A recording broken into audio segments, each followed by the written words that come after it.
Hello everyone, कैसे हैं आप सब लोग। आई होप आप सब अच्छे होंगे।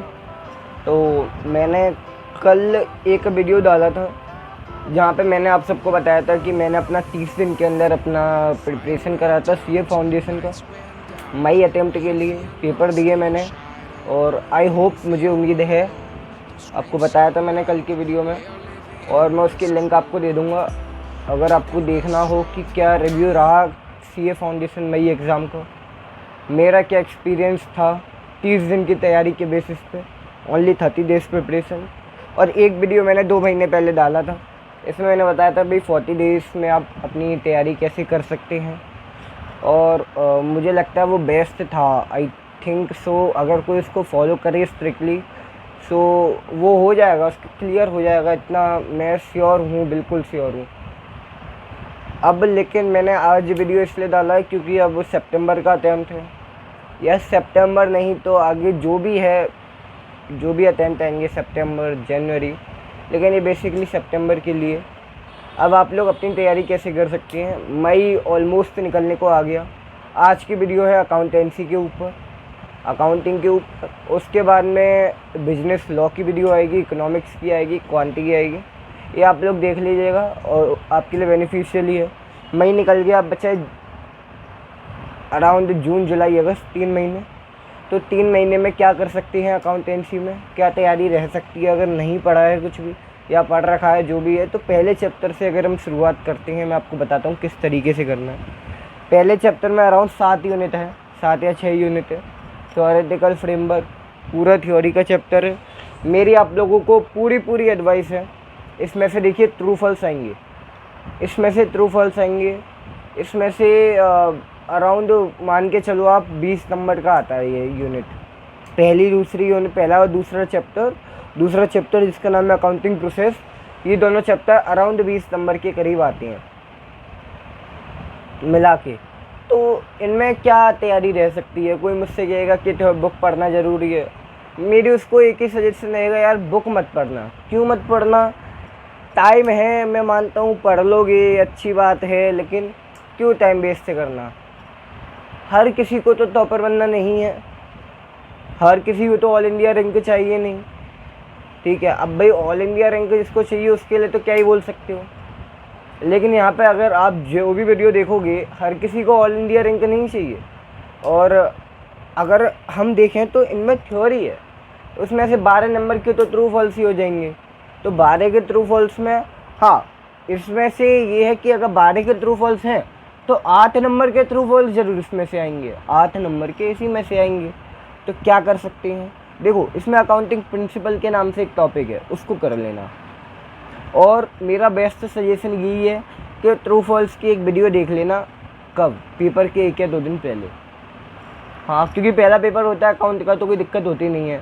तो पेपर के 1-2 दिन पहले ट्रू फॉल्स की वीडियो देख लेना, 100 ट्रू फॉल्स भी दिख जाओगे। तो फंस जाते हैं ट्रू फॉल्स, मेरे में तो फंसे थे भाई, मैं इसलिए कह रहा हूँ क्योंकि मेरा एक्सपीरियंस था, ये फंसे थे, इसलिए कह रहा हूँ कि वो देख जाना, बहुत है उसके लिए। हाँ, और अगर बचा कि इसमें से बाकी जो 7-8-9 नंबर की थ्योरी आएगी वो ईजी रहती है थ्योरी। एक बार कॉन्सेप्ट से गो थ्रू हो लेना, याद करने की ज़रूरत नहीं है सारे पॉइंट। और मैं तो कहूँगा जो आपकी बुक के पीछे, जो भी बुक के पीछे, ठीक है, मेरे पॉइंट को दिमाग में रखना। अकाउंट में पहले 2 चैप्टरों में, पहला चैप्टर में सुन लो अगर थ्योरी क्या बोल रहा हूँ, बुक के पीछे जो क्वेश्चन दिए हुए ना, हर यूनिट के पीछे, कंटिन्यूअल लायबिलिटी वाली यूनिट हो गई, बाकी कोई भी यूनिट हो गई, उसके पीछे बुक की प्रैक्टिकल प्रॉब्लम हो गए, इलस्ट्रेशन हो गए, उनको कर जाना यार। मैं कहता हूँ आप कहोगे भैया ये तो पूरा पेपर आपने वहीं से छपवा दिया। अरे कह रहा हूँ मैं भाई, वो पूरा पेपर छपा हुआ आता है, बुक के क्वेश्चन छपे हुए आते हैं, बिल्कुल बुक के क्वेश्चन बिल्कुल छपे हुए आते हैं, तो उसकी कोई दिक्कत नहीं है, वो आप कर जाओगे। पूरी बुक नहीं भी पढ़ोगे तब भी आप आराम से पहला चैप्टर कर लोगे। दूसरे चैप्टर में ये है कि देखो पहले तो बेसिक है, सबको पता है कैपिटल क्या होता है, लायबिलिटी क्या होती है, एक्सपेंस, एसेट्स और आपके रेवेन्यू क्या होते हैं, उसको मुझे बताने की ज़रूरत नहीं है। बाकी बात, उसके बाद में आपका आ गया ट्रायल बैलेंस है, सब्सिडियरी है, और कैश बुक है, डेप है। कैश बुक है आपका, रेक्टिफिकेशन है, तो इनसे गो थ्रू हो लेना, ये आते तो नहीं है। इसमें रेक्टिफिकेशन आता है 10 नंबर का, पक्का आता है, उसको करके जाना। क्यों करके जाना यार? रेक्टिफिकेशन की एंट्री सही में ईजी आती हैं, और ये चीज़ मैं बिल्कुल पहले ही शुरुआत में बता देता हूँ वीडियो की। भाई अगर नहीं करते हो कुछ भी, एक्स्ट्रा क्वेश्चन भूल जाओ, नहीं करने एक्स्ट्रा क्वेश्चन। बुक में जितने भी इलस्ट्रेशन है, जितने भी प्रैक्टिकल प्रॉब्लम है, उनको अगर कर गए, उससे बाहर एक भी क्वेश्चन मिल जाए तो आके बता देना भैया ये पेपर उससे बाहर आया था, ये क्वेश्चन। क्यों कह रहा हूँ यार? क्योंकि ये मैंने गया था, मैंने देखा पेपर में अपने में भी, मेरे में सेम क्वेश्चन आए थे। ये हो गया चैप्टर सेकंड में। BRS जरूर करना है, ट्रायल बैलेंस कर लेना एक बार, ठीक है। इजी टॉपिक्स हैं, एक बार कॉन्सेप्ट को भी समझोगे और क्वेश्चन देखोगे एक एक बार तो हो जाएगा। इनमें कोई ज़्यादा टाइम नहीं लगना, क्योंकि 11th के कॉन्सेप्ट से ही आराम से हो जाएंगे। उसके अंदर BRS 10 नंबर का आता ही आता है, स्किप करने की ज़रूरत नहीं है, सबसे इजी टॉपिक है। इसके जिसने क्वेश्चन कर लिए, जिसने इसको कर लिया, भाई वो अपने 10 नंबर तो माहौल लगा लो बिल्कुल पेपर में। मतलब अगर 100 नंबर का पेपर है तो आप लोग मान के चलो कि 100 में से 10 गए, 90 बचे, तो वो 90 नंबर तो आपकी झोली में, वो सॉरी 10 नंबर आपकी झोली में, तो 90 जो झोली में करने हैं, तो हर किसी का तो होगा नहीं मुझे 90 झोली में करने हैं। ये होगा भैया पास हो जाऊँ मैं तो 7 नंबर आ जाए, एग्रीगेट की भी दिक्कत ना रहे। तो मैं बता देता हूँ, देखो 10 नंबर का रेक्टिफिकेशन बताया मैंने, 10 नंबर का BRS बताया मैंने। अगर अच्छे से करते हो इनको तो वैसे करना यार, टाइम है अभी सितंबर के लिए, नहीं है टाइम या जो भी जब भी देख रहे हो वीडियो, तो ये BRS और रेक्टिफिकेशन करने हैं इनको, स्किप कोई नहीं करना कोई भी। उसकी अब ये 20 नंबर का मैंने कवर करवाया, 80 नंबर का बचा। उसमें से पहला चैप्टर भी बताया मैंने, एक बार पीछे के क्वेश्चन देख लेना, वो हो जाएगा। तो अराउंड मैंने आप लोगों को नहीं पे तो करीब मैंने 30 से 35 नंबर का तो कर बता दिया मैंने अभी तक, ये 3 चैप्टरों में। चौथा आता है इन्वेंट्री का क्वेश्चन। देखो 5 नंबर में आता है, ठीक है, 5 नंबर में आता है मोस्टली 5 में आता है। वो रेयर है कि हाँ 10 में दे दें, लेकिन 5 नंबर का क्वेश्चन आता है। तो इन्वेंट्री अब ये है कि यार किसी को इजी लगता है, किसी को हार्ड लगता है, कोई कॉन्सेप्ट ऐसा होता है दिमाग खाता है, टाइम है कर लो। वैसे इजी है इन्वेंट्री, नहीं हो रहा तो अभी एक बार इसको साइड में रख सकते हैं, साइड में रख सकते हैं, वैसे कर लेना। लेकिन करना क्या, बुक के ही क्वेश्चन करना, वो ही आते हैं। इलस्ट्रेशन करना, और इलस्ट्रेशन में ये है, देखो लास्ट में जो इलस्ट्रेशन रहती है ना 10, 11, 12, 8, 9, इनको कर लोगे ना, इसका मतलब आपका पूरा आपने चैप्टर एक बार अच्छे से कर लिया, क्योंकि यहाँ पे सारे पॉइंट्स कवर रहते हैं। इनसे बाहर भटकोगे तो फिर पेपर में ही भटक जाओगे। फिर तो ये रहेगा दिमाग में कि यार मैं जो तुम लोग बता रहा हूँ और तुम वो नहीं करके जा रहे हो, तो हो सकता है तुम्हें पेपर में गड़बड़ी हो। तो इसको स्किप मत करना, इलस्ट्रेशन वगैरह कर लेना, मतलब इन्वेंट्री एक बार कॉन्सेप्ट देख लेना। 5 नंबर का रहता है, वो आपके ऊपर है, समझ में आ रहा है तो करो, नहीं आ रहा है स्किप कर सकते हो।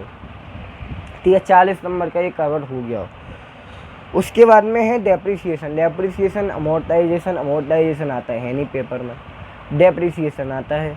4 मेथड होते हैं, सबको पता है वो। बस हाँ ये है, एक क्वेश्चन था मैंने अपने पेपरों से पहले देखा था, मैं उसमें बताऊँ, वो लोग फॉलो कर रहे थे शुरू से WDB, फिर वो लास्ट में जब ईयर में पहुँचते हैं वो लोग लगाते हैं SLM, ठीक है, SLM लगाते हैं। तो वहाँ पे हमें ये देखना था कि अगर वो SLM लगाते शुरू से तो उनको कितना प्रॉफिट या लॉस होता, वो वाला क्वेश्चन था एक।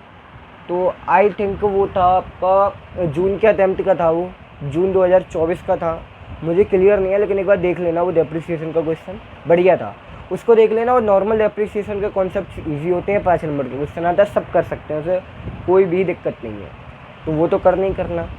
ये 45 के करीब कवर हो गया। Bill of exchange, promissory note, 5 number का क्वेश्चन रहता है ये, 5 का, 10 नंबर का रहता है ये, तो इसको कर लेना यार, ये तो इजी है। इसको बिल ऑफ एक्सचेंज में एंट्रीज का रत्ता मार लेना।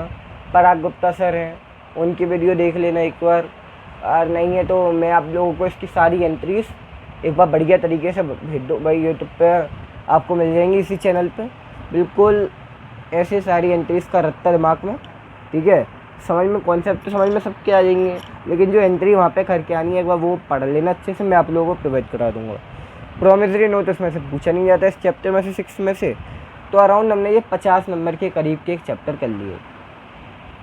फाइनल अकाउंट, देखो फाइनल अकाउंट का ये है कि फाइनल अकाउंट का क्वेश्चन आता है वो 10 नंबर का आता है। Trading P&L, trading P&L 10 number का आता है।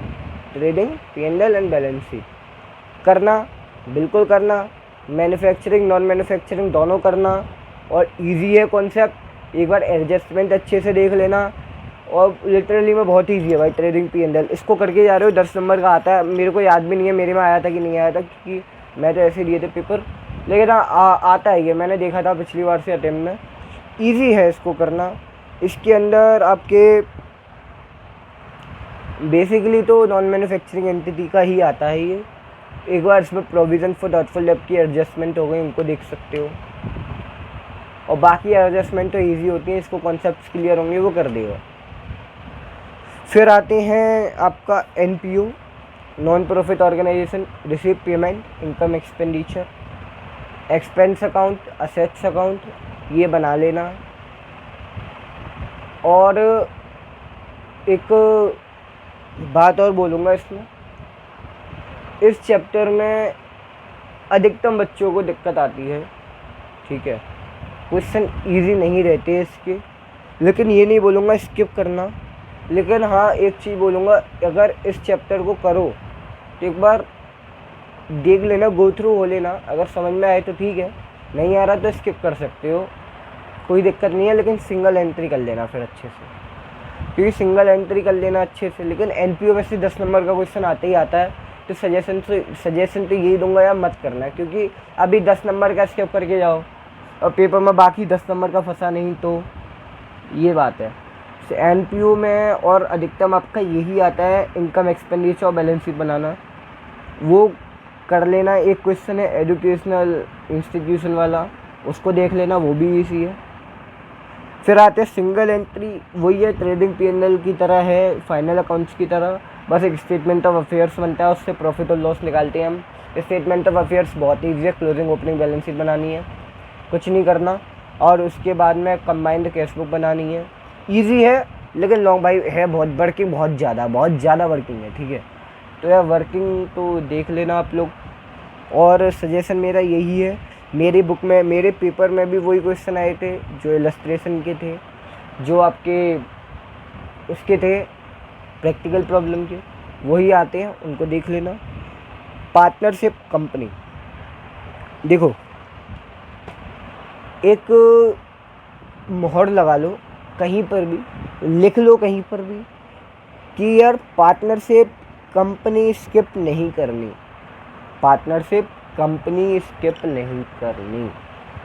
NPO करके चला जा भाई, NPO स्किप कर जा, सिंगल एंट्री वाला चैप्टर, इनकम्प्लीट रिकॉर्ड वाला चैप्टर स्किप करके चला जा, लेकिन ये नहीं करके जाऊँगा पार्टनरशिप और कंपनी, किसी हाल में नहीं। कंपनी का सवाल ना कैसा आता है, देखो वो बड़े हैं, शेयर इशू करना, फॉर फ्यूचर करना, री इशू करना, भाई ये ऐसे क्वेश्चन आते हैं।